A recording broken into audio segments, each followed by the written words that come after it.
Level 15. Well, welcome to the second edition of the three-man weave. Alongside me, Damien Butch Smith. They've let us come back.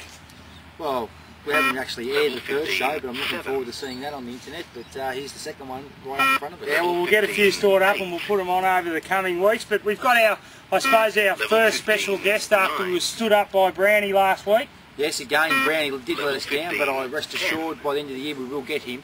Well, the guy we got, he's no slouch either. He's the newly appointed assistant coach here at the Noosa Tigers.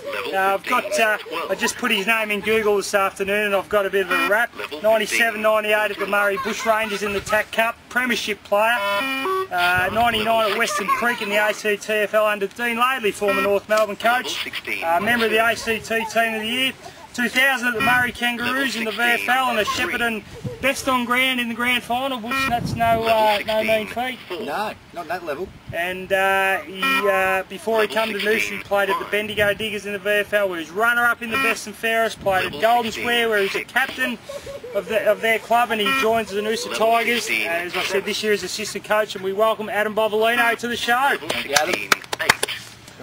How are you? Welcome, Adam. Yeah, thank you. Now, I must say, Molly, did you recruit Adam to the club? Before we just go on with Adam, we just got to check what's happening with our other panellist, Pitsy. What's Pitsy doing there, Butch? JP Pitts, he's got to come back this year. He's coming back for the third division. And he's hard at training. Pre-season starts tonight. And he's just getting one step ahead of the opponent. Is that the B test he's doing? He's been doing it for a fair while now. He's level 15, I think. 15, 14, that's a no mean feat. He still looks like he's going pretty strong there. So we'll get back to him, Brett. We'll catch up with Pitsy shortly. But yeah, back on Mr. Bovalino here. Now, you're the one who recruited him to the club? Yeah, well, I made the initial contact, going back, there you go, back in December 26, 2006. So. Is that when you Googled him back then? No, that was when he sent me through a bit of his details. Oh, okay. And how are you enjoying yourself here, Adam? Mate, I love Noosa, and it's probably one of the best football moves and lifestyle moves I've made. You know, people are great, footy's good, the weather's great, so I can't complain so far. Now you've got a new role this year, assistant coach. You already got good leadership qualities as a captain. Can you expand on that as an assistant coach? Yeah, I think I can. I think I'm going to have more of a role with the under-18s and the juniors coming through at the club with our buddy system that we have. And have more of a sort of a match day role, and being out in the ground as like an on-field coach. So yeah, I'm really excited about it, and it's going to be a big year for the Noosa Tigers this year, hoping to go one better. The word is you're going to be heavily involved in taking a lot of the pre-season. What can the players expect from an Adam Bovalino pre-season? Very little running and a lot of ball work. Do you think that's something that's been lacking? Yeah, I think we probably focused a bit too much on our fitness. A lot of the blokes are fit at the club. I think we need to polish up on our skills, which will let us down in coming finals time against Palm Beach. Okay, now assistant coach is a very important role. Do you have anything other than the on-field? Do you have anything to do with the recruiting side of things? A little bit at this stage. Yeah, I've got in contact with a few players that we're trying to get to the club. A couple of former players and a couple of players that played last year that look like they want to retire. I'm hoping they can stick around. So I've been in contact with them. And can you give names, or you're just going to beat around the bush? Nah, not at this stage, Butch. Yeah, okay, they're under wraps.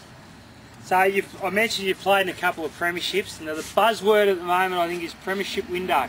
Is the premiership window open at Noosa?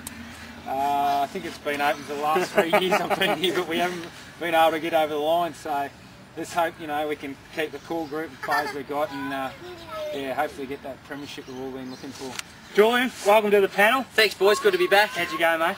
Oh, low 16s. Yeah. Not bad at this stage of the year. I think in the mid to early 90s I was low 20s, and probably one of the fittest blokes along with George Gregan in Australia when it comes to the beat test. So I'll work pretty hard at it, playing thirds this year. So to start off with 16-2 or whatever, I'm pretty happy. Well, you're renowned for your fitness when you did play back years ago. Mate. You've obviously maintained and kept it up. But certainly have, mate.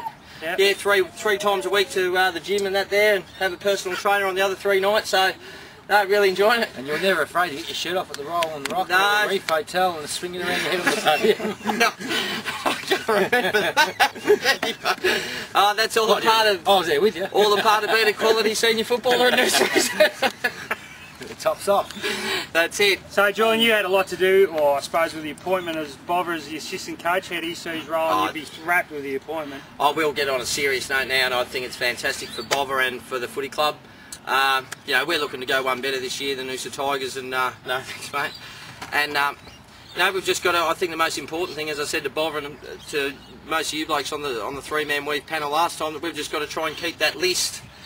You know, the main thing is to secure the good players we've got here and try and add where we can. Well, just on that, I mean, I wasn't at the function we had today, but the new full forward was flying up, Bova. Did you get to meet him? No, I didn't. I had other commitments and I was actually sick during the week, so I didn't come to the function. But I did hear there was a full forward that we've been talking to. He's not the new full forward yet because he hasn't signed. We haven't got him a job, so I do know of him. I think I did play against him in the VFL when he played at North Ballarat. He's definitely got a great resume and he's kicked a lot of goals in other leagues. So, you know, if we can get players like him to the club, I think it's going to help us. You know. Well, there's an old saying: a bird in the hand's worth two in the bush. Well, back in our day, it was a bird in the hand's worth two on the dance floor. We have got a great full forward here who's kicked 100 goals himself. Is there any chance of trying to, you know, concrete him in for the season before we go chasing another one? I think, yeah. And who's that you're talking about, Butch? The one that's kicked 100 goals? Yeah. There's only been one in the last decade. Yeah, I know who you're talking about. That's Hicksy, yeah. Yeah. I think Hicksy's a bit up in the air what he's doing next year. I think we just need to give him some space and maybe go and see him about a week before round one. And I think he'll be right to go. So you're looking at a two-pronged attack there in the forward line? Well, if you've spoken to Hicksy last year, I think he did want to move up the ground, but we didn't have other options to play full forward. Yeah, that's it. And you know, if we can get another full forward to the comp, you know, into our club, I think, you know, Hicksy might, you know, be able to go up and play that role he wanted to play. So. I think Brendan probably too. I mean, in 2006, I think Hicksy won our best and fairest here, and he wasn't just full forward all the time. He played a bit up the ground and across half forward line and floated in as a half forward flank, and he was just as effective. And then he